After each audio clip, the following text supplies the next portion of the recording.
Python 3.3, a birthday probability. Trying to do the birthday program in Python. Being a beginner in Python, I am having some trouble.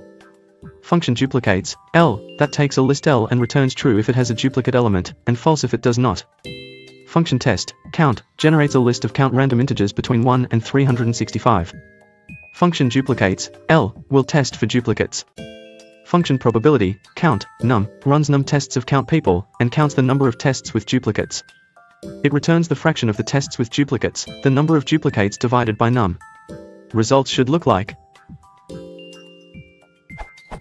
For 2 people, the probability of 2 birthdays is 0.002. For 3 people, the probability of 2 birthdays is 0.008. And so on. Stuck on step 2 and 3.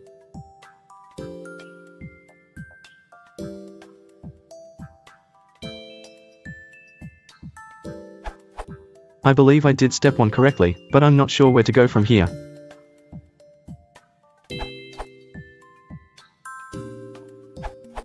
You should create the list like this. Test isn't a very useful name. Consider something like make_birthday_list instead. The test in duplicates already evaluates to a bool, so you can just do this. It's not a good idea to use L as a variable name, looks too much like 1. So I changed it to the _list. You'll have to run the test over and over to get the probability. Hey.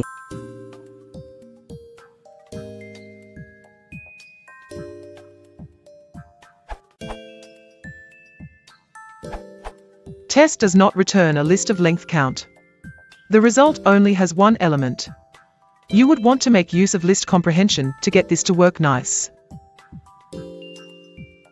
Then for step 3. The most important line in the above function is labeled #****. Here's a breakdown of how it works. The stuff in the square brackets is a list comprehension. For I in range num says do this stuff with I equals 0, I equals 1, I equals num1. You know what duplicates and test does. So the list ends up with a bunch of trues and falses, ones and zeros. Sum adds up the elements of the list. So this gives us the number of trues. The next line dup_falses equals num dup_trues says we have num results altogether. Those that aren't true are false. Return float, fails, num the float is not necessary in Python 3.